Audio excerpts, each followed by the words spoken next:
Three movies, one long afternoon, from soul searching to rom-coms to dragons. It's going to be an expansive afternoon. Let's get into it.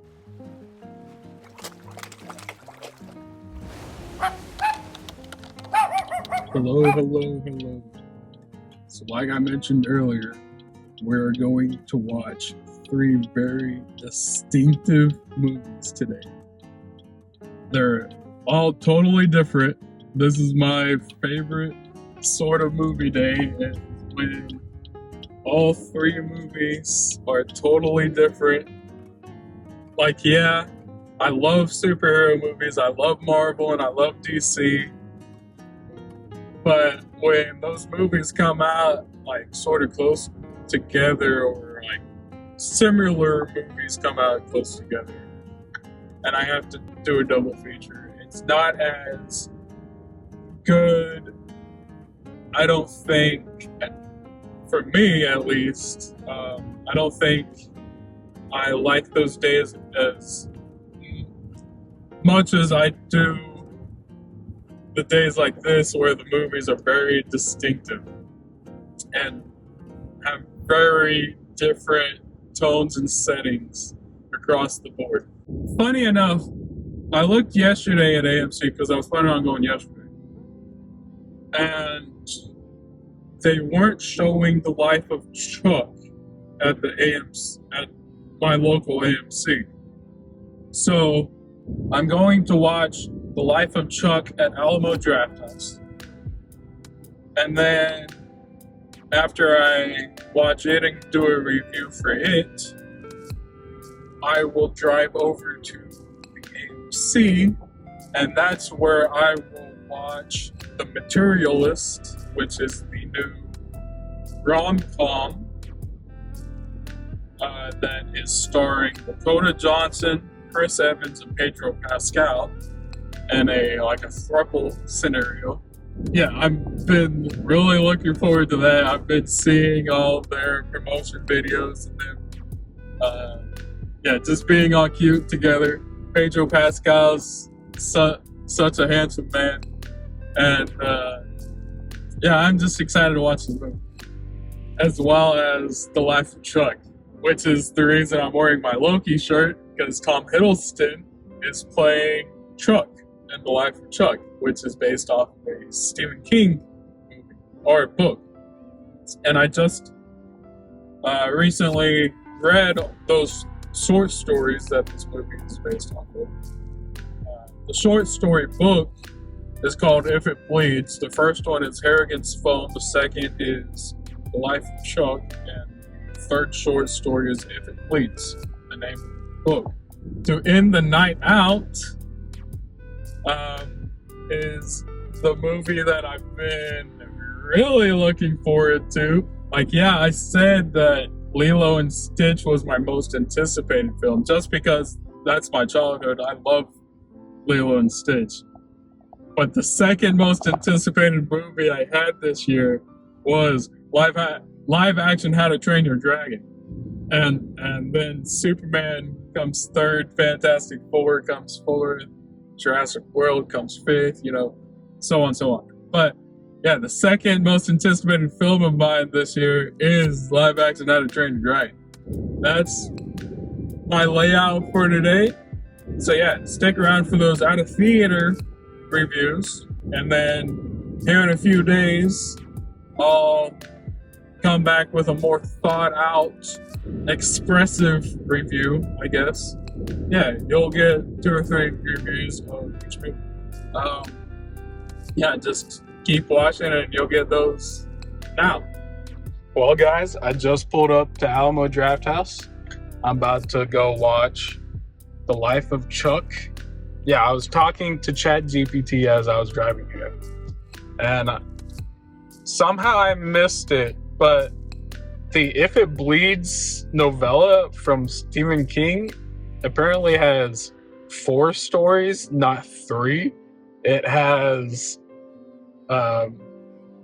Harrigan's Phone, then it has The Life of Chuck, Then it has the third one, which is the same as the title, If It Bleeds. And then it has a fourth story called Rat. I'm not sure what that one is. I haven't gotten to that one yet on Audible. I thought it was 3 stories. So I guess I'm not done with the book yet. But yeah, I'm about to go in here and watch Life of Chuck. I can't wait to watch this. I've been seeing images of Matthew Lillard and Ejiofor and Tom Hiddleston and Mark Hamill. And even the one of the girls from Ferris Bueller's Day Off. Like, I am very excited for this movie. I have been looking forward to this movie for quite a few months now, and yeah, I'm excited. It's here. It's finally here. So I'm going to go in here to watch Life of Chuck at Alamo Drafthouse, and I'll see you guys here in a minute to give you my review. Hello, everyone. Just got out of Alamo Drafthouse. Just got done watching the newest film adaptation based off of one of Stephen King's short stories called The Life of Chuck. It stars a lot of people, honestly. It stars the boy from Wonder, if you ever watched Wonder with Owen Wilson and Julia Roberts, I believe. If you ever watched that movie, as the boy who plays their son in that. I believe that's him. If I'm mistaken, that's totally on me, but I believe that's the same kid. Like the boy who's playing the younger version of Tom Hiddleston. I believe that is the same kid as the kid in Wonder. But if I'm mistaken, I'll accept that. But yeah, it's got those two. Then it's got Ejiofor. I can't ever think or pronounce his first name correctly, but Ejiofor is in this. Mark Hamill. I don't know why I said Hammond. Mark Hamill. Mark Hamill plays the grandpa, and then there's also Karen Gillan, the girl who plays Nebula in the MCU. She plays Ejiofor's wife, who is a nurse in this movie. Who am I missing? Oh, Matthew Lillard. Matthew Lillard was one of the random neighbors, Ejiofor's neighbors, at the beginning in the first act. He was one that I had just seen photos of like yesterday or the day before that I had no idea was in this movie. Honestly, I wish I wouldn't have known before I came and watched it, and then I would have gotten a surprise out of it.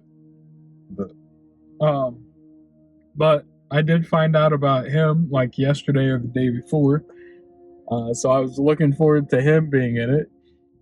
But yeah, this is one of the greatest adaptations to any short story or book. Like, they nailed it. They took exactly what Stephen King wrote and made a movie out of it. It is exactly how Stephen King wrote it. If you get a chance to go read If It Bleeds, or the short story of Life of Chuck, I would definitely recommend it before going to watch the movie. But if you're not a fan of books or just want to watch a movie, go watch the movie. Like, it's exactly like the short story. Everything happens the exact same way. And it is beautiful. It is beautiful. I loved every single act. There are 3 different acts. So this story, I'll give a basic description of it. This story is like an apocalyptic type movie towards the beginning. It's based on Stephen King's novella, or a short story from one of his novellas. The story starts out on Ejiofor's character. I can't think of that character's name. I think it's Marty or something like that. So it starts out on, I'll just call him Marty. It starts out on Marty, and he's this teacher. He starts out in the school, and, he goes home. He starts seeing these weird ads about this guy named Chuck. Apparently, like the past 9 months or so, the world has just gone to shit. And like California, all of California is pretty much underwater now. Like a bunch of reactors in Japan blew up. Just the world has gone to shit. Everything that could happen, like global warming is getting just keep rising and rising. Like everything that could happen to the earth is just, or the universe, everything that could happen to the universe is just blowing up. So they're coming to an end. The universe is coming to an end. And that is what the first act is about. You go through these characters and they kind of describe to you like what's been happening as the day progresses, as the day progresses through Ejiofor's character. Slowly find out what's been happening to the earth, and these certain characters come in, and so that's the whole first act, is like just getting a layout of this world and what's been happening to the earth. And then towards the end of that act, like, you find out the earth is tied to this guy named Chuck. So the second act, you then get like a flashback of 9 months earlier to a day in the life of Chuck. And that's the whole second act. And I don't really want to go into that act. I just will say, like, it pretty much involves around music and dancing. And that is one of my favorite acts, is that. Like, I love me in a good apocalyptic story in the first act, but the second act had my face grinning. I was grinning the whole time. My heart was pumping the whole time. I was loving every single moment of Tom Hiddleston breakdancing. And then we move on to the third act, and it jumps into the childhood story of Chuck. So this whole movie, you're kind of following along with this guy Chuck. Well, the first act is not really. You don't get to him until the second act. But in the first act, you find out what's going on with the universe and the world that then you find out evolves around Chuck. Like, he's kind of the main character. He's kind of the Loki of this universe. He is like, what is that MCU term? He is the anchor point to this universe. He would be like the Logan to the X-Men universe, or Loki to our MCU. No. He is the main character. And so it involves around this man, and you see his life backwards. You see him dying at the beginning, then you get 9 months ahead, or 9 months earlier. Then you get his childhood. That is what this whole movie is about. It is brilliant. It is beautiful. It is just everything. It is deep diving into how we affect not only our own personal lives, but the entire universe. Like, we have been poisoning Earth. We have been poisoning our universe. One of these years, one of these days, it will all come to an end. It will all come to an end, and we will have to deal with the fact that we have been poisoning our fucking home. We have been poisoning our planet. And this whole movie deals with that. It is beautiful. I love it. I love every moment of this movie. And the casting, the writing, the directing, the camera work, everything just fucking works. It is brilliant. It is a brilliant piece of art that is trying to warn us and show us what can happen if we don't start taking care of our planet. Yeah, that's all I've got to say about this movie right now. I can't really express how I'm feeling other than other than what I've already said. Like you can, yeah, I just love this movie.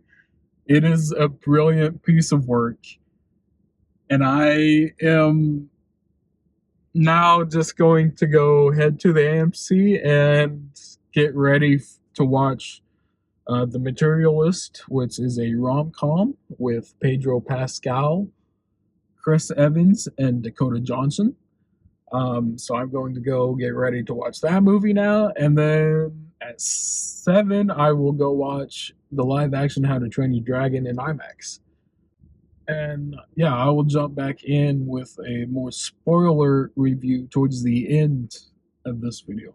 So stay tuned and keep watching. I will be back to review The Materialist. Well, just like the life lessons from the Life of Chuck movie, you gotta stop and smell the flowers sometimes.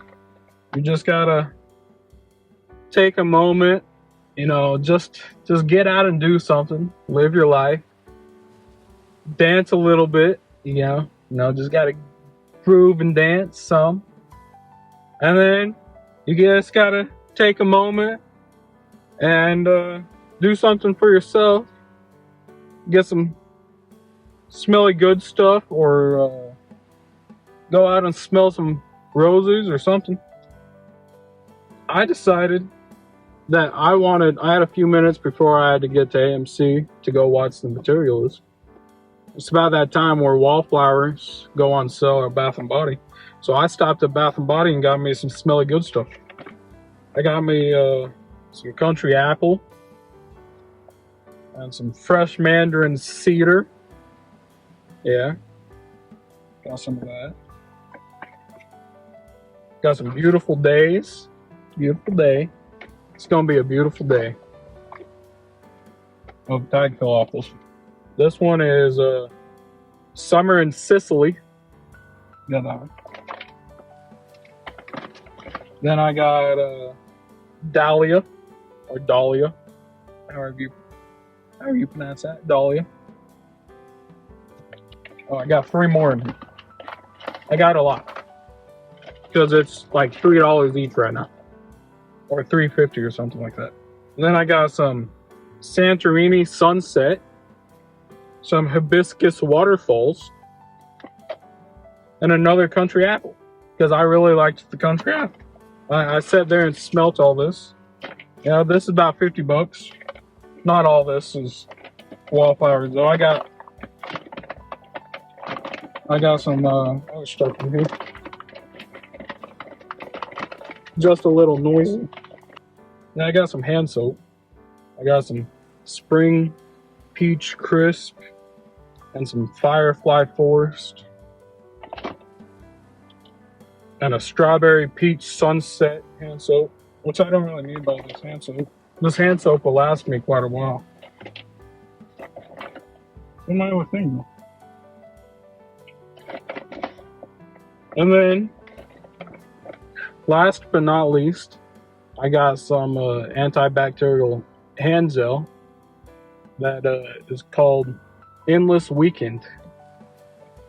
So yeah, just remember, like the Life of Chuck movie is telling us all, sometimes you just got to take a moment, breathe, dance, smell some flowers, spend time with loved ones. Just do whatever you love and make it last. Make it worth your while. But that's it. That's it. I'm headed to AMC now to go watch The Materialist. I just thought I'd chime in again, let y'all know what I bought, and give you a little message there. So, yeah, just do something for yourself. I'm going to go watch The Materialist now. I'll check it back in for that review. Hello, people. Hello. Just got out of AMC, as you can see back here. Well, barely. The sun's kind of bright, but just finished watching The Materialist with Dakota Johnson, Pedro Pascal, and Chris Evans. I thought it was going to be more like a rom-com type movie. I didn't expect it to be as deep or as emotional as it was. Honestly, there was comical moments in the movie, but I really wouldn't consider it a comedy. I would consider it more a romantic drama. Because the story is about this matchmaker who runs into Pedro Pascal and starts dating Pedro Pascal. But at the same night she met Pedro Pascal, she also runs into her ex, Chris Evans. So there's kind of this love triangle type of thing going on throughout this whole movie. Sort of. She's not juggling the two men, really, but there does still end up being like this love triangle aspect a bit. But yeah, it is very, very real life, very raw emotion in the entire film.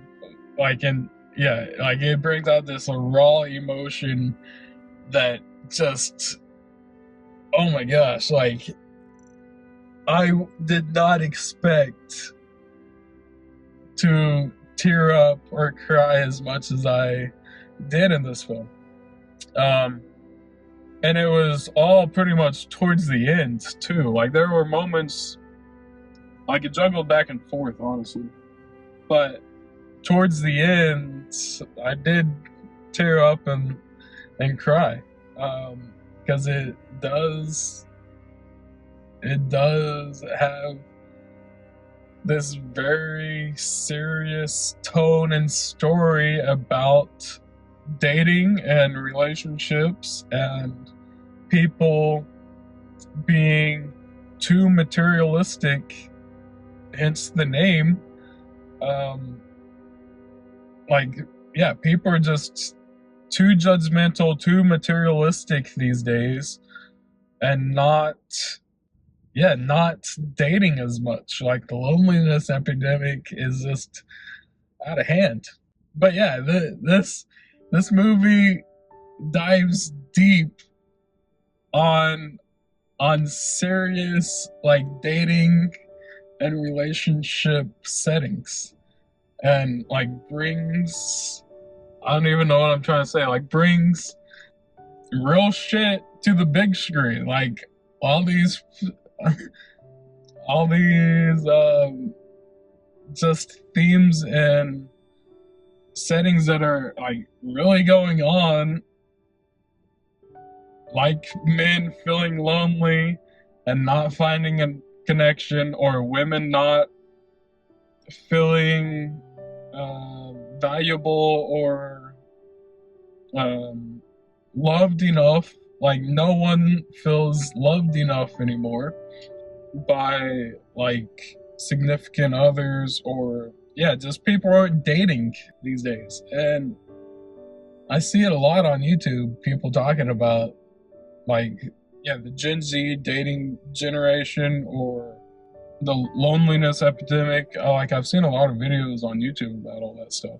And this movie actually, like, dives deep into those tones and those themes, and it gets emotional. It doesn't shy away from the thematic story telling that it, like, the story that it's trying to tell. Like, it doesn't shy away from anything that it's trying to point out. Like, they are very secure in what they're trying to tell you. It's just everything I was hoping for. Like, it is a very distinct.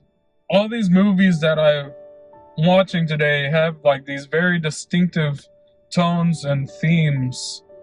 The first one with Life of Chuck telling you just to take a moment, live life at your fullest, just, you know, live life. And this one, which also Life of Chuck also mentioned everything is math, or math is everything. And in this film, the one I should preface, the one thing that math is not is love. Love is, or math is not, or love is not math, or math is not love. Like, you cannot use math to try and find love. Love is the one thing in this universe that math is not included in, or should not be included in. Like, marriage, they even say it, marriage is a business deal, but love should still be on the table. It should always be surrounded by love. Love should be in the center of everything. And that is the theme, that's the story that I believe that this movie is trying to tell. But yeah, I am in love with the two movies that I've watched today so far. And I am very, very excited to go watch the next movie that I'm about to watch. Which, what time is it? Yeah, it's probably about time for me to go in there and set in the IMAX and watch these ads. So, yeah, I'm going to go get pumped and go get ready to watch the live action How to Train Your Dragon in IMAX. Stay tuned for that review next, and I will see you guys in just a little bit. I just got out of AMC. You can't tell because I'm covering up, or this is covering up the sign. But yeah, I just got out of AMC, just finished watching the live action How to Train Your Dragon in IMAX. And I can tell you now, that was hands down, the best live action adaptation to date. Anything that was an animated movie that has now been adapted to live action, this is the best one. It follows the exact format, the exact, like, script, pretty much, for the animated live action How to Train Your Dragon. Like, this was pretty much the exact same movie. They just expanded upon it. They expanded a few scenes. They expanded a few dialogue lines. But yeah, it was basically the exact same movie made from animated to live action. And hands down the best live action movie. Funny enough, I did get a poster. You see, I didn't see these the 2 times I went and watched Lilo and Stitch. But I did get a poster to Lilo and Stitch. And on the other side, it's Elio or Elio with Stitch popping out. But the reason I bring this up is the director, I don't know if you guys know this, but the director of the animated How to Train Your Dragon is the same director as the animated Lilo and Stitch movie. And what makes the How to Train Your Dragon live action movie the greatest live action adaptation of all time is because they brought back the same director from the animated movie. Disney could have done the same thing for Lilo and Stitch. They could have. They could have brought back the same director who did the animated movie to do the live action film. But they didn't. They chose not to. DreamWorks did. They brought back the same director. They knew that if they were going to be doing a live action How to Train Your Dragon film, that they needed the same director from the animated movie. Disney, they just didn't care. They don't care about the stories. They don't care about. They just care about making money. And obviously, not even that, because they could have made a lot more money if they brought back the same director from the animated movie to reformat it to live action. But they didn't. They didn't, and that's why How to Train Your Dragon is the GOAT of live action adaptations. Like, it follows the exact same construct, the exact same layout as the animated movie. And they knew the few details that they needed to add or make even more spectacular in live action form. And they expanded on like already really great stuff in the animated movies. But yeah, like it's a shame that Disney didn't do the same thing for Lilo and Stitch. Like, it is my favorite Disney animated film. They should have brought back the same director. We could have had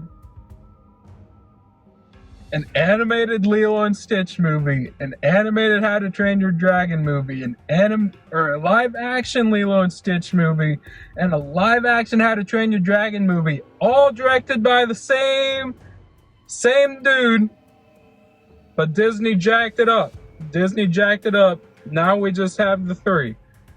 They fucked up and didn't hire the same director for Lilo and Stitch live action.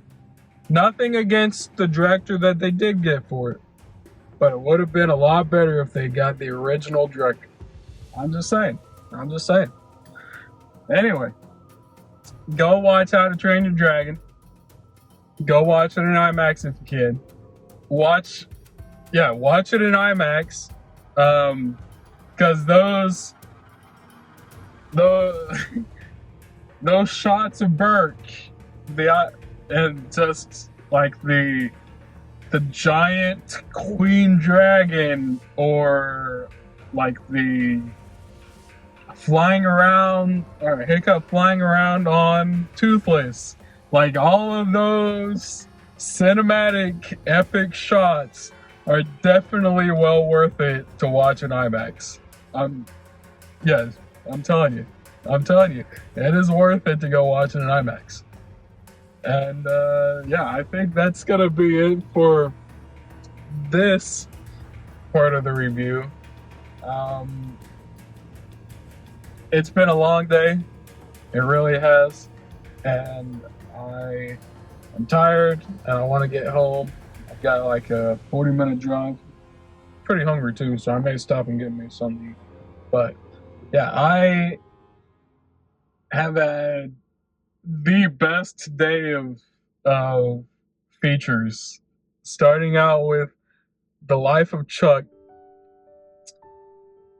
that was very inspirational. Very inspirational.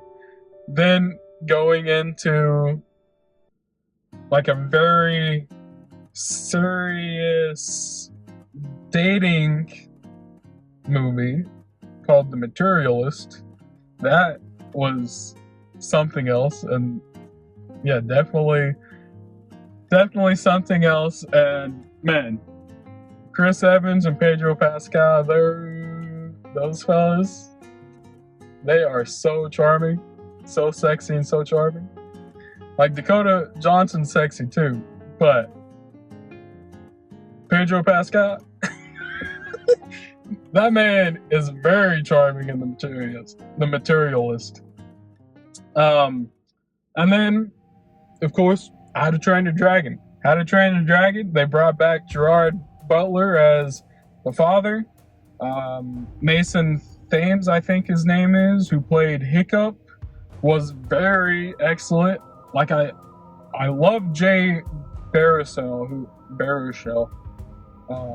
who voiced Hiccup in the animated movies, but Mason Thames brought an even higher expectation for these live action films. So did Nico Parker. Nico Parker has gotten very good at adapting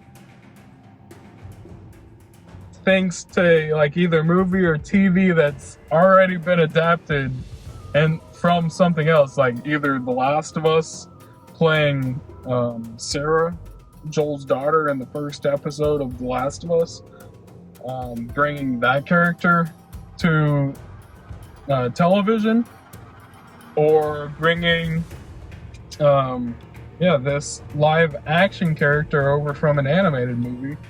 Either one, like, she does a phenomenal job at adapting a character that's already been adapted and making it her own and then expanding upon it. It's beautiful. Like, I love the entire cast. And then, of course, Nick Frost. Like, I wasn't expecting Nick Frost to be, what's his name? Goober or Gobber.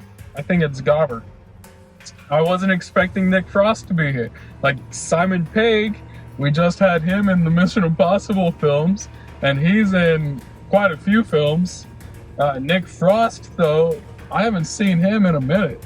So, like, seeing him in this movie that I wasn't expecting him to be in was fucking amazing. Like, I wasn't expecting. He was a really great surprise. Yeah, I loved the casting of this film, and I loved the selection of films that I want to watch today. But that's going to be it for the end of this review. Stay tuned. I'll jump in a few days and record a more thought out or more deeper review. Spoiler warning. This last half of the review, where I go deep dive into all three films that I watched on Monday, will be a spoiler review. So if you have not watched any of these films yet, pause this review or stop this review at this point. This will be your only spoiler warning, and I am continuing on with spoilers in 3, 2, 1. The Life of Chuck is not a movie that explains itself, and that's why it works so deeply for me. It doesn't follow a straight line. It doesn't hand you exposition. No, it pulls itself backwards. The first act hits you like an apocalypse. Reality breaking down, people panicking, billboards just showing a random person's face. But none of it is literal. None of it is literal. It is Chuck's mind breaking down. His world falling apart. Not the world crumbling apart, but his world. We all contain multitudes in here, so when we die, all the memories, all the people living in our head also die. This movie made me feel like life is a system, that everything is math. Moments, people, love, legacy, all of it's tied together like some unsolved equation. Not in a cold way, but in a cosmic way, a beautiful way. There's rhythm in every decision that Chuck made, patterns in the way people remembered him, even in the surreal things, like the billboard of his face, the collapsing sky, all the just random things going on in the universe during the first act. It all felt like echoes of a life that were folding back in on itself. And when it reaches the end, when Chuck climbs up and goes into the cupola that Albie has been telling him not to go into, but now his grandpa has passed away and he is longing for someone, because he's all alone now. He goes and visits the cupola, and when he does, he sees his future self lying there in a hospital bed, on his deathbed, just dying. It all adds up. That's the answer to the equation. That's what math is. Everything coming together, all at the end. Now I'm going to dive deeper into the performances of the life of Chuck, starting out with Tom Hiddleston. I think in this film, Tom Hiddleston plays Chuck with so much restraint that he doesn't overreact a single moment. His eyes and that his dancing, his dance moves, way more than the dialogue ever could. He just made Chuck feel real, like someone I've met or someone that could have been real. And then Mark Hamill as Albie, as Chuck's grandfather. It was just incredible. It was incredible. It wasn't too flashy, not flashy at all. He was just wise. Every word just stuck, especially his dialogue about math being everything. Like, I'm going to be thinking about that for months, possibly years. And then Jacob Tremblay as young Chuck. I think he played probably the most honest, most vulnerable, even the most tragic kid in a way that only a kid doesn't understand death yet. Like, yeah, sure, his younger sister and his parents died when he was younger, and he was forced to go live with his grandparents. And then his grandparents ended up being his guardians. But then his grandma ends up passing away, and then at the age of 17, his grandpa dies. And so then he's left with no one really. I think his other grandparents came and lived with him until he moved off to college for those few months. But yeah, he was left with really no one that he had grown up with or knew.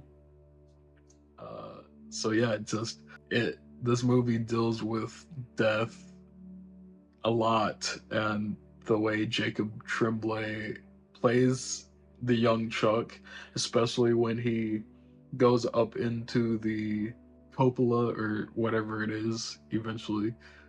Like, yeah, I just loved Jacob Tremblay as young Chuck. He was phenomenal, especially paired up with Mark Hamill as his grandfather.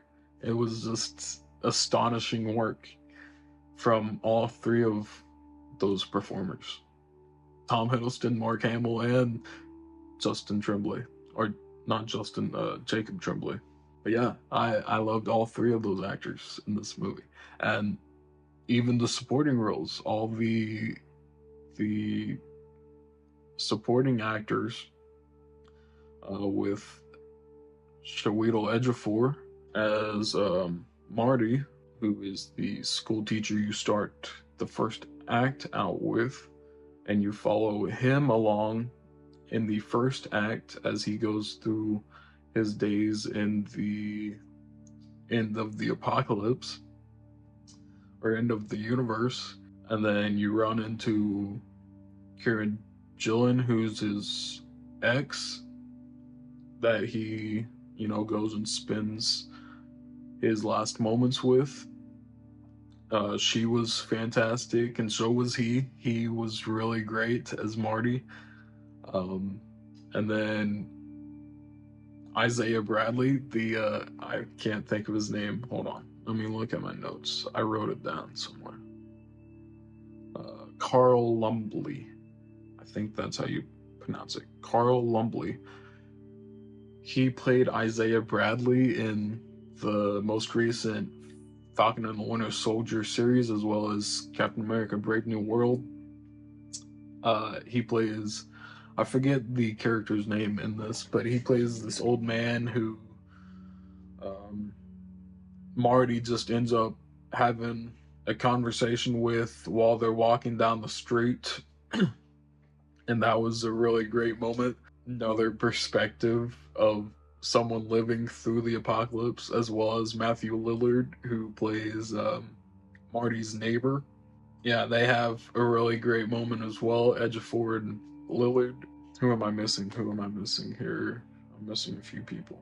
David Dastmalchian shows up at the beginning as one of the parents of the students that Marty teaches at the beginning.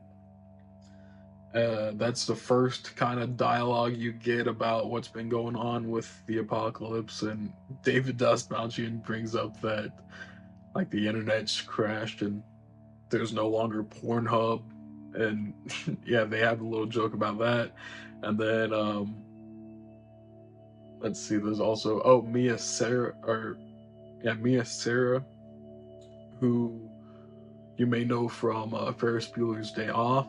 She plays Chuck's grandmother in this, which is phenomenal. And then you get to see her dancing around with young Chuck in the kitchen, and that's where Chuck learns all his dance moves is from his grandmother. And then you also get Kate Siegel as the teacher of Chuck when he's younger, and she's the person that tells him about the multitudes thing, that you contain multitudes in your brain here. Between my two fingers, there are hundreds of lives and people living up here. In my own mind, we contain multitudes. That's where that line comes from, is Kate Siegel. And I loved all the performances, all of the guest stars. Oh, and there's also Harvey Gillian, I think is how you pronounce his name. You may know him from the most recent Companion movie. That's the name of that movie, where some dude is dating a robot. That's that movie that came out during Valentine's Day this past year. So yeah, he was also one of the characters in this. Yeah, it was a phenomenal movie. I loved it all. All the performances were just phenomenal in this movie. I loved every single guest appearance or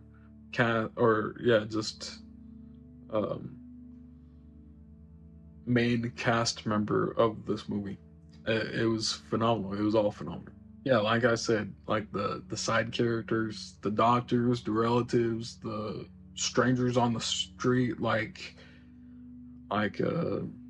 can't think of his name. I keep forgetting his name, but Isaiah Bradley, and just strangers on the street. They all just feel like friends. They all just feel like they're from a small hometown that everyone knows everyone. and it's lovely. I enjoyed the entire cast of Life of Chuck. But now let's move on to the director and the the visual aesthetics of the film. Mike Flanagan is the director of this film. He also adapted Doctor Sleep, I believe, which I never watched. I need to go back and watch that. But he also directed Gerald's Game, which is that Netflix Stephen King movie. And I started watching that one, I believe, but never finished it. And yeah, I don't have Netflix now, so probably never gonna finish it.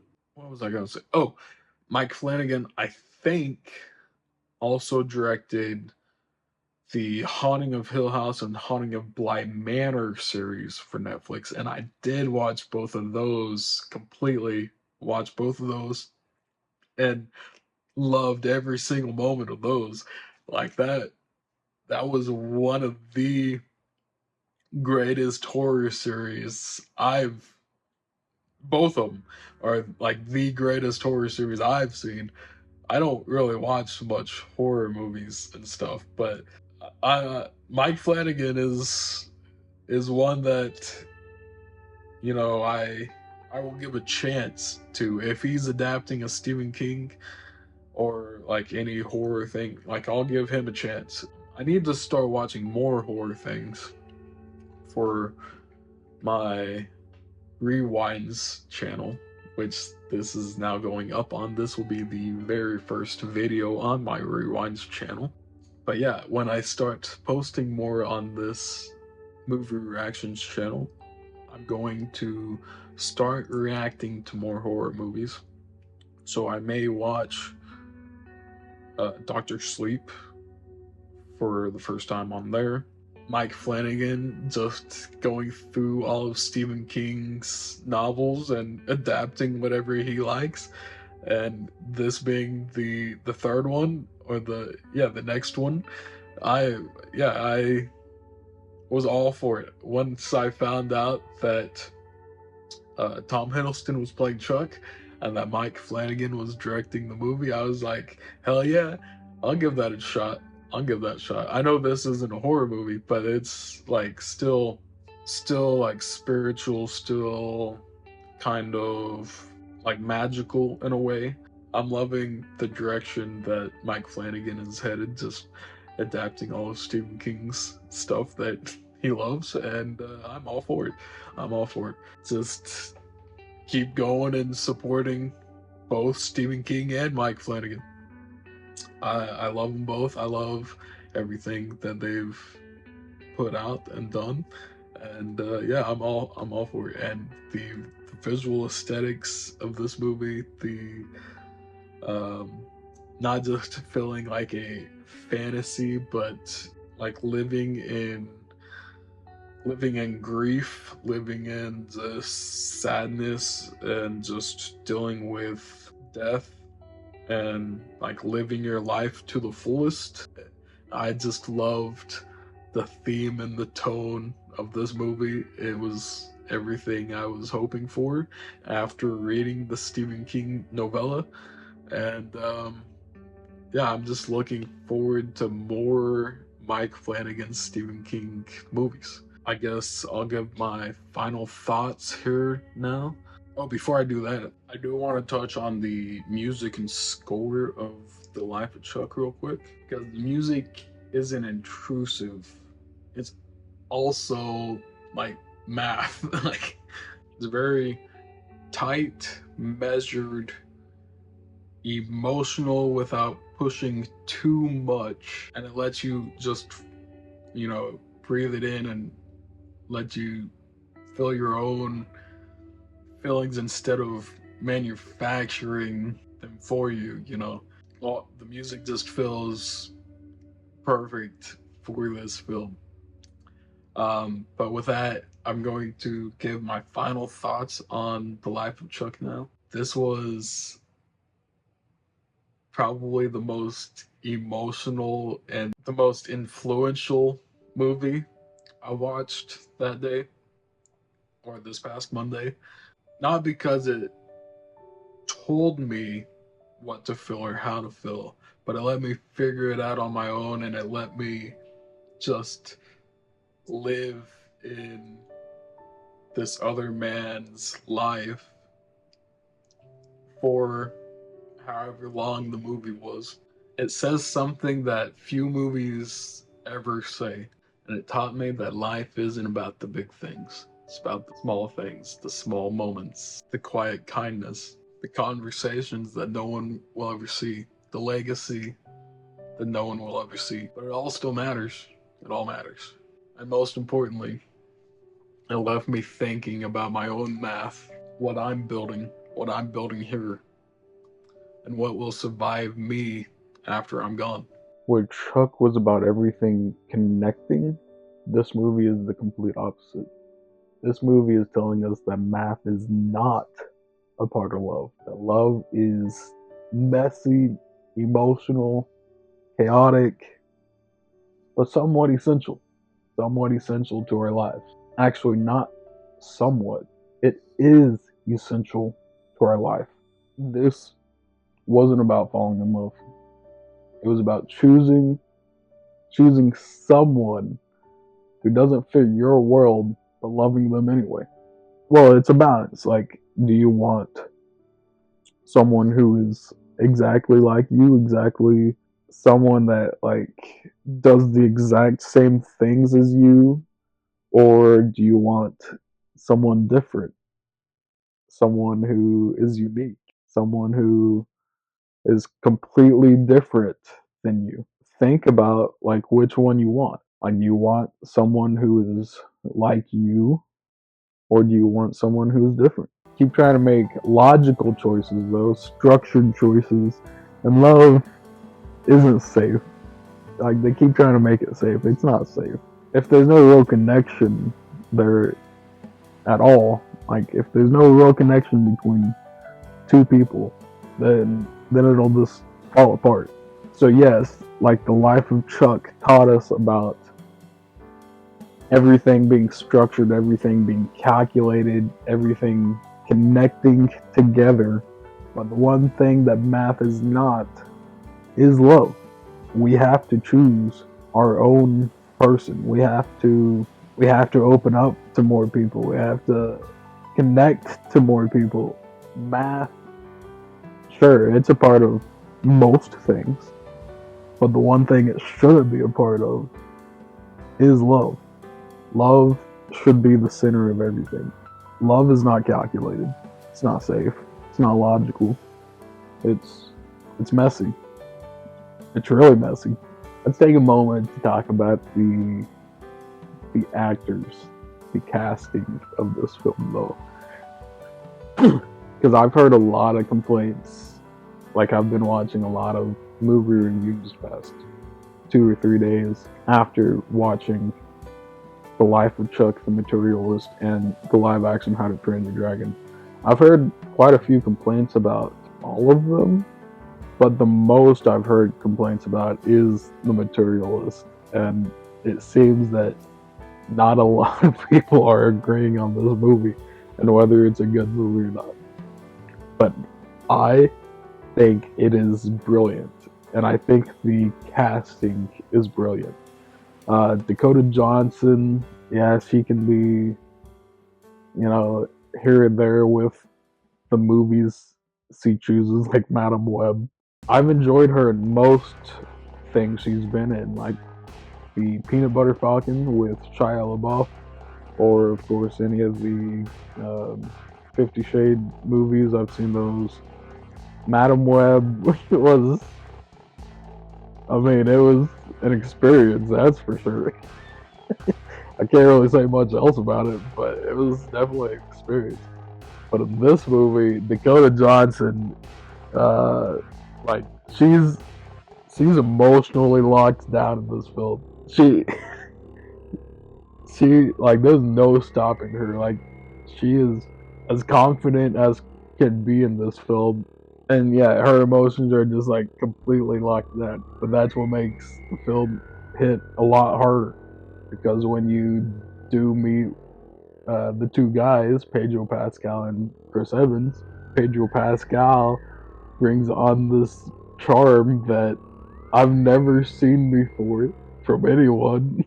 He is so charming in this movie. Actually, while editing the first half of this review, I can see myself getting flustered and about to fall out of my chair while talking about Pedro Pascal. And then, of course, Chris Evans. He was the most surprising of this film. I wasn't expecting to see Chris Evans play like some ordinary horror person that is just trying to make ends meet and living paycheck to paycheck like a majority of people. So to see Chris Evans play that role is quite astonishing. It's quite astonishing. It was pretty soft. He was pretty quiet throughout the film. It did feel a little out of place, because he's not like that role. So it's kind of out of place. But there aren't any villains in this movie. There's no antagonist or anything. It's just people trying to live life and either find a connection with people or find a connection with someone new or someone that you had in your life before but kind of separated, and just like balancing out life. It's really great. This movie is phenomenal, and the casting for it is also really great. Now, the director, I have heard of Celine Song, but I have not watched Past Lives yet. I may eventually for the channel. I may react to it eventually. But yeah, I have not seen her first film, but this is her sophomore film, I think. Her second film that she's directed. I've recently found out that her husband is the writer of The Challengers that came out like 2-3 years ago. So yeah, like this couple it's strange, but I think the first movie of hers, Past Lives, is about a love triangle throuple type of relationship as well. And then, of course, Challengers deals with a love triangle between two best friends and this one girl that they end up befriending. That was a crazy movie, by the way. But then, yeah, this one, The Materialist, also deals with a love triangle. So who knows what's going on there in their relationship. It's great that we're finally getting, I wouldn't consider this a rom-com, but we're finally getting romance dramas back. Some more romantic movies, because they have not been coming out as frequently as they used to. Because I went and watched that Florence Pugh and Andrew Garfield movie from A24. What was that called? We Live in Time, I think is the name of that movie. I did watch that, but I wouldn't really consider that a romance comedy either. I would consider it more like a romance drama, not a comedy. So what's the last rom-com, like true rom-com I watched? Oh, I know what it was. It was No Hard Feelings.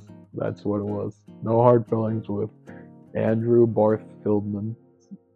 Yeah, that was actually really funny. I would consider that a rom-com because it was about 50% comedy, and then honestly, it wasn't really about romance. It was just about, I don't know. It's kind of a weird relationship those two have. Because she's like 30, but she gets hired by his parents to date him. So yeah, it is a rom-com, I guess, but it's a weird situation. But that was a really funny movie. I wouldn't really consider this one a rom-com, but it was great, and the directing, the writing of the film was great. every silence in the film, like there was a lot of silent moments in the film, and every silence in the film like hit just as much as if there was dialogue in those moments. Like every glance we see from either Pedro and Dakota Johnson, or Chris Evans and Dakota Johnson, like every glance we get or see between the three of them, yeah, every glance just admits what people are afraid to say out loud, and that's how people actually love. They quietly, in fear, in longing, yeah, just crave or long for someone. Want to do the little things for the people they love, and not actually make a big deal out of it. They just want to show the person that they love, that they actually do listen, they do care about them. But the majority of the time it's all silent, or it's all quietly building up in our heads. The movie is beautiful but hollow, intentionally, but still hollow. Even the costumes tell a story. Dakota starts off the movie as polished, as beautiful as she can be, looking as perfect as she can be, and by the end, her clothes are kind of looser, and she's feeling a little bit more like unraveled. Like the whole movie, she's just feeling like she's become a little bit looser, a little bit more unraveled, like her life is unraveling around her. Yeah, so like even the costuming and the design of just everything, like the set designs, the costume designs, everything, it all has a purpose, and it's all just so beautiful. It's all so beautiful. So yeah, I'm glad I watched The Materialist right after I watched The Life of Chuck, because with the life lessons that Chuck's whole life was calculated by math, this movie proves that life, or that love, isn't calculated. It's not an equation. It doesn't have a solution. It just is. It's just love. You try to make other people feel loved. It just is. We don't need our lives to look perfect. Behind this camera is a corner full of clothes that are laundry that I haven't been able to fold, or haven't had time to fold. None of our lives are perfect. None of our lives are perfect. But it is real. It is real. And that's what we need. That's all we need. It's just something that feels real. Love that feels real. Not fake, but actual real love. The animated version already worked. It did. Like, this is one of my favorite trilogies to this date. If Beyond the Spider-Verse ever comes out, that may top it. But as of right now, this is probably my favorite trilogy of films. So this is already perfect. But what they did with the live action How to Train Your Dragon made it so much more grounded and so much more just realistic. Like, if we had dragons, if we had the fantasy realm in our world, like, that's what it would look like. It is so beautiful. It's not a myth, not a metaphor. It's just love. It just is. Proven through trust. And that's what we learned through Hiccup and Toothless. And it's just so much more impactful, to me at least, in this live action animated film. I said live action animated right there. I meant live action How to Train Your Dragon film. That's what I meant. Mason Thames plays Hiccup like he's a real teenager just learning how to train a dragon for the first time. He's not just some fantasy hero. Like, he's struggling. His father is looking down on him. The whole village looks down on him, and he still has the balls, has the strength to go against the entire village and what they've been preaching. And he gets a new best friend out of it. He gets the most adorable best friend out of it with Toothless. Mason Thames just brings on a whole nother level of Hiccup. Like, he's not trying to be or sound like Jay Baruchel. He's playing his own version of Hiccup, and it is fantastic.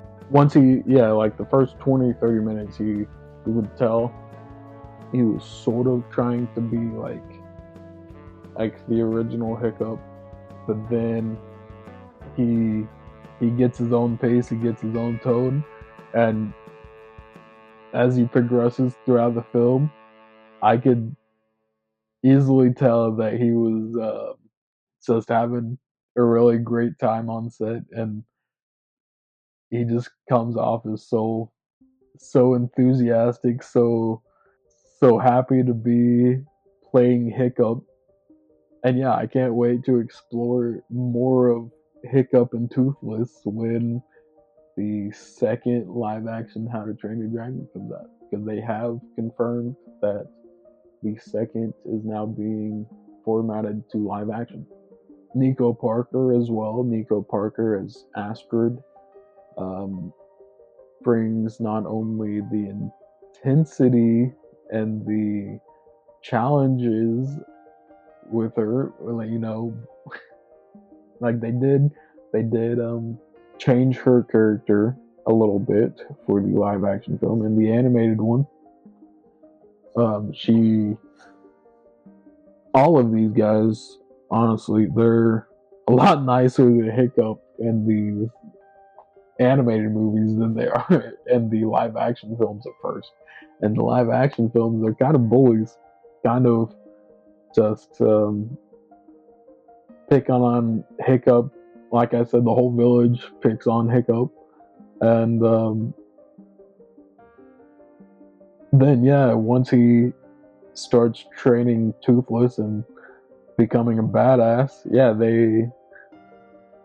they all start being nice to him and actually supporting him. And yeah, I love the small changes they did to Astrid's character. Nico Parker was fantastic as Astrid, and I can't wait to see more of her. They brought back Gerard Butler as Stoic, as Hiccup's father, and no better person to play Stoic than Gerard Butler. I'm glad they brought the original character or the original voice actor back to play Stoic, because if it hadn't have been Gerard Butler, maybe I would have been a little annoyed. He plays a real great Viking. Yeah, he was great. And the few changes they did in his dialogue too just made it just as impactful. Now, I'm not saying that, this live action animation or this live action adaptation, that's what I was trying to say, is better than the originals, because it's not. I think that this experience, this live action experience, has just confirmed to me that the original animated movies are the greatest trilogy. Makes these films just so much more impactful. Seeing Toothless and seeing Hiccup flying through the air for the first time, that was scary. That was scary as hell, actually, in live action. Well, obviously knowing that they're going to survive, but yeah, seeing Hiccup free fall was horrifying. It's not better than the originals, but it's just as good, and it makes it makes the originals better, honestly. That's what I think. And then, of course, Nick Frost. That was a wonderful surprise. I didn't know he was coming or I didn't know he was cast to play as Gobber. I think his name's Gobber. So yeah, he balances out the rest of the cast. He's so just warm and funny, but also like very serious, and you can see that he also cares about Hiccup and Stoic, and just will do anything for the village and for helping train these young ones to eventually fight the dragons.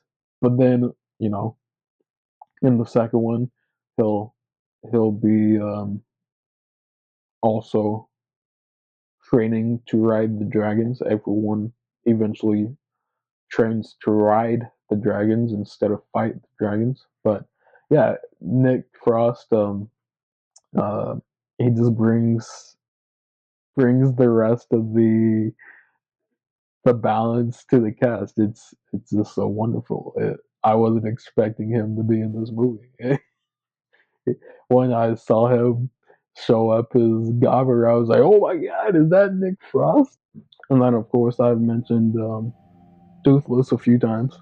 I do need to bring him as one of the cast members because he really is like one of the cast members. He feels like he is one of the cast. He's just so cute and so realistic in this film.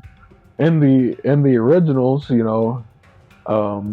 they treat the dragons like animals, or portray them like animals, like a mix between a cat and a dog and a pig and a cow and whatever animals. A bulldog, I think, at one point is that one dragon. They treat the dragons, or they have so much like animalistic oh my God, I can't even fucking speak. Animal characteristics. That's what I was trying to say. Yeah, they just act so much like a dog or a cat, especially Toothless.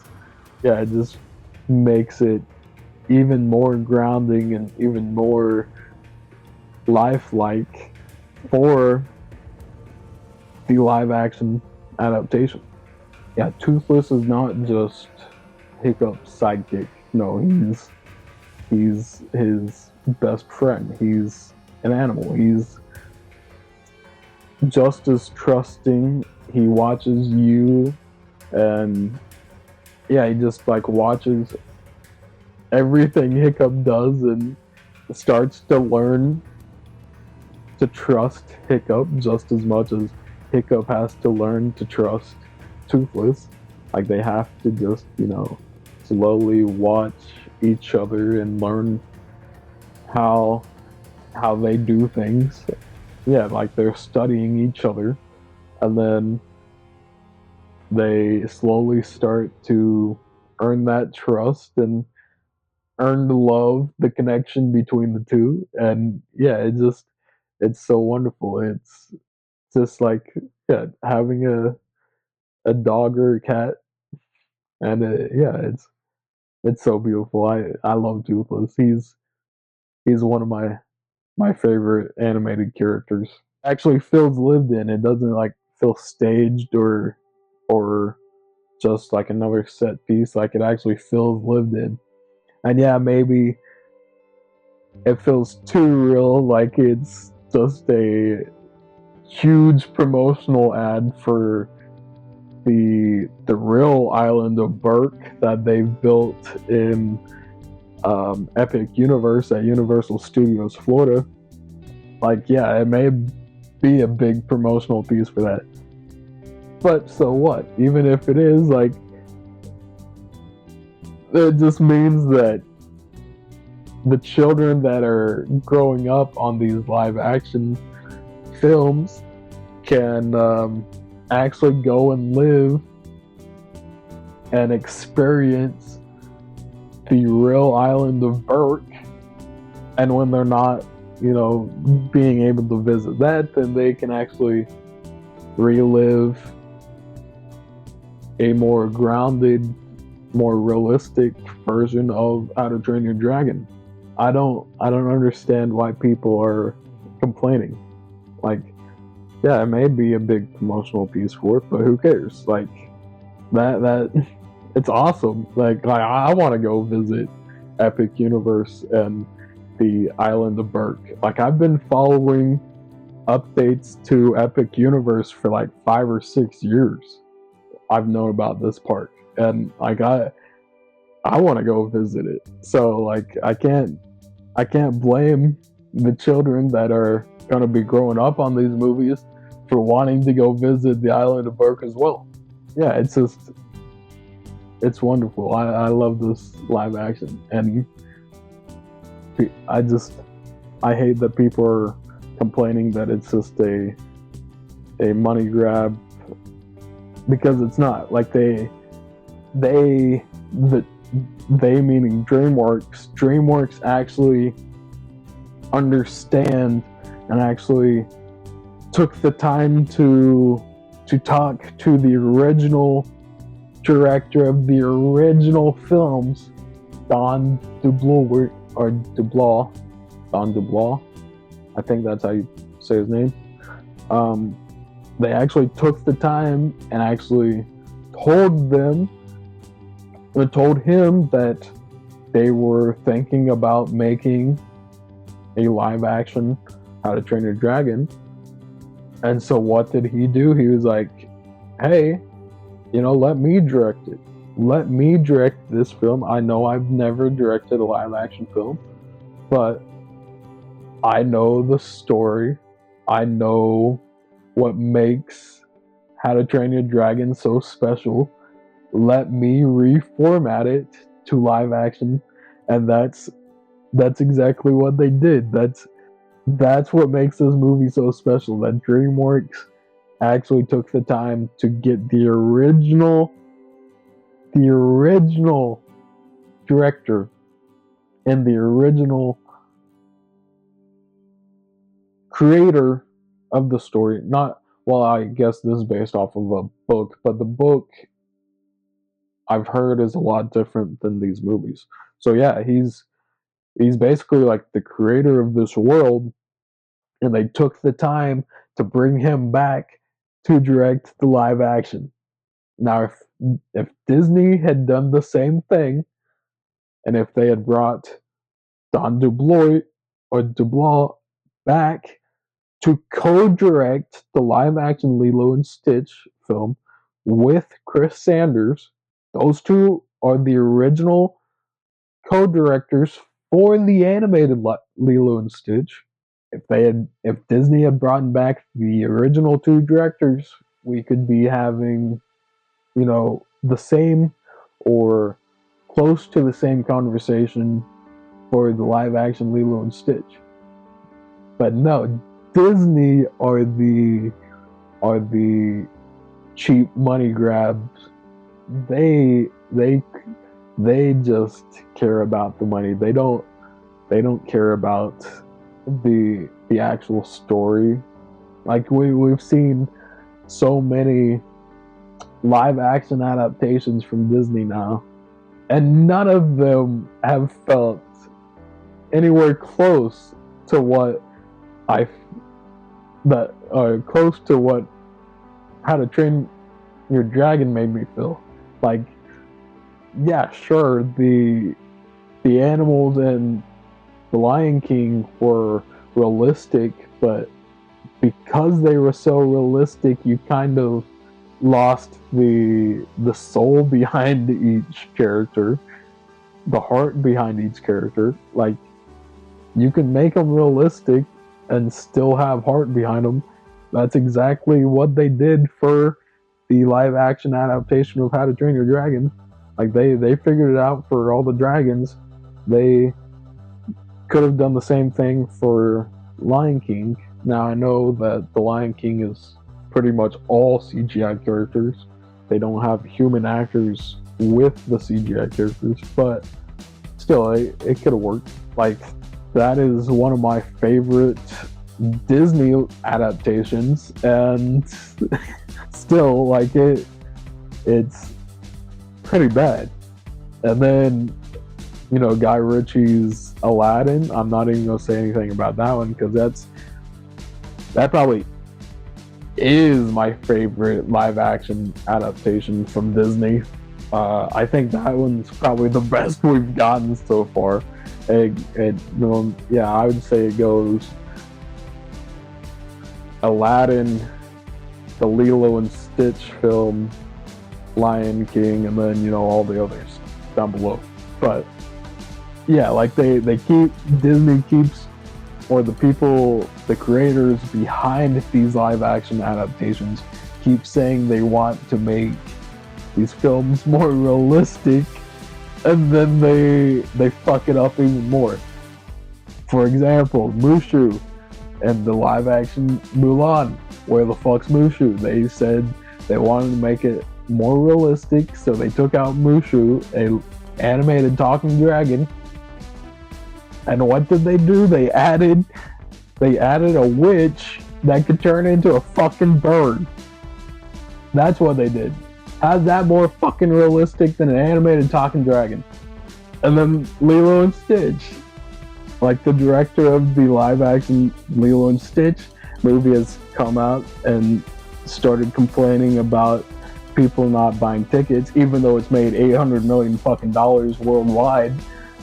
And he's still complaining about people not going to watch it. But you want to know why? Like, he's saying that, but he also says he wants to make it more realistic. And so the ending, like, people are complaining about Nala leaving Lilo towards the end, which I didn't have a problem with the ending at all. I think people are over exaggerating when it comes to the ending of the live action Lilo and Stitch. He did say that the original ending to the animated film was not realistic, so that's why he changed to the ending of the live action film. So why the fuck did you add a portal gun to your movie? Weekly and Jumba use a fucking portal gun throughout the film. So how's that even more like that? How's that more realistic? I hate that these creators keep saying that they're compromising the heart and the soul of each film just to make it more realistic, and then they add even more unrealistic expectations to the film. It's so fucking annoying. And that's the problem with these Disney live action adaptations. But with that being said, DreamWorks stepping in, making the live action How to Train Your Dragon film, teaching and showing Disney how they should have been making live action films this entire time. This is the step in the right direction. This is exactly what we need right now. We need DreamWorks. We need another studio to show Disney what's up and how to make films. Because, yeah, Disney has just become an easy cash grab. It's annoying. It's really annoying. Like, yes, I will go and watch any live action adaptation there is, just because I love movies and I love reviewing movies. But it doesn't mean that all of them have been that great. Like, Pinocchio, I fell asleep like 2 or 3 times every time I tried to watch that film. Dumbo was not that great. Yeah, it had great actors in it. It had Danny DeVito in it for some reason. He was also in the Haunted Mansion though, which that wasn't really that great of a film either. Like, I enjoyed it enough, but not as much as the Eddie Murphy Haunted Mansion. But yeah, I don't know. I just I think Disney needs to take notes out of DreamWorks guidebook for live action, um, and start bringing back the original creators, or creators that actually love and want to reformat the original films to live action and just add minor changes throughout the film. We don't need major changes. We just need some minor changes and updates throughout each film, just like they did for the live action How to Train Your Dragon film. And it wasn't an exact shot to shot remake. It did change some things up. It did change a little bit of dialogue here and there. So it wasn't exactly shot to shot, but it was like 90 to 95% of the way there. And yeah, like I know audience members are like on both sides of the line, whether they want major changes to the original movies to make them have enough of a difference to actually make it worth people's while of watching it. But when you change too much and change too much of the original tone of the film, then that's when you start to lose the audience. So you gotta have this delicate balance of not too much of the original film, but also not too many changes from the original film. You gotta have this delicate balance, and I think DreamWorks has pulled it off for their first film, at least. We'll see how they do if they continue to adapt their films into live action. I've heard that, or I know that the second How to Train Your Dragon film is confirmed. They're continuing on with that franchise, at least. But if they go down the road of adapting others like Shrek or Madagascar or Flushed Away or any of those, like, we'll see, because some of those could feel just as wonky or just as bad as the Disney live adaptations if it's not done well. So we'll see. But as of right now, I am loving DreamWorks' way of filming these live action adaptations. This was my favorite one so far, and I can't wait to go and relive this first live action and then continue on with the series once they make the second and third films into live action adaptations. But yeah, that's going to be it for this review. I know it's been a long one. I hope y'all enjoyed my breakdowns of 3 films, 3 different approaches to love and connection. The Life of Chuck teaches us that everything is connected. Everything is connected through math. The Materialist teaches us that love defies structure. It breaks the rules. Then How to Train Your Dragon teaches us that sometimes love just shows up and it stays. It stays with us to the end. But together, all 3 of these films give me a roadmap of how to live life. Pay attention to the small moments. Don't fear life, and trust people anyway. And sometimes the best days are the ones where you accidentally stumble upon exactly what you needed to hear. Those are the life lessons that I took from the 3 films. I hope you enjoyed my review and breakdown of each film. I hope you enjoyed my movie day vlog. If any of these films hit you the way they hit me? Let me know down in the comments below. I'd love to hear what kind of stories stick with y'all. I have more movie reviews coming soon, more movie reactions as well. We'll see what kind of series reactions I have coming up. I know Ironheart is supposed to be coming out, so I'll probably do that for at least Patreon. I doubt I'll be able to keep up with it enough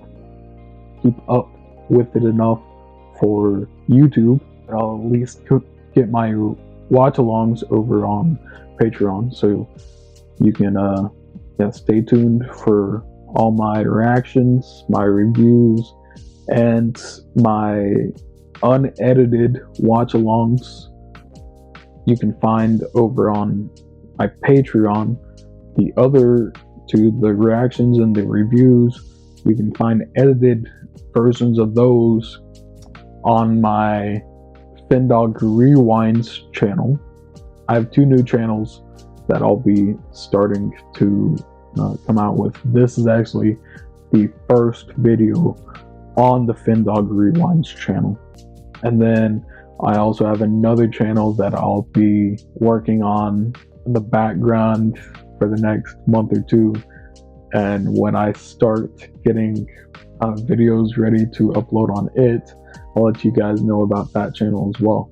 New channels coming, and this one will just be turned into, or my original channel will just be turned into like an unlisted or private channel for now. Maybe I'll do something with it later on, but for now I'm just going to start fresh and start brand new channels. So this is the very first Findawg Rewinds video. I hope you guys enjoyed. I hope you guys enjoy this vlog style type of reviewing that I do for movies, since I don't have a whole lot of time to go watch movies. I just go like once a week and watch as many movies as I can on the days I'm off. So yeah, I hope you guys enjoyed this review, or this deep discussion breakdown of each film I watched.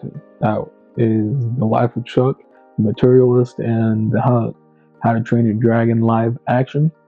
But yeah, that's going to be it for this video, and I will see you guys in the next Movie Day Chronicles. Alright, see y'all later. Bye bye.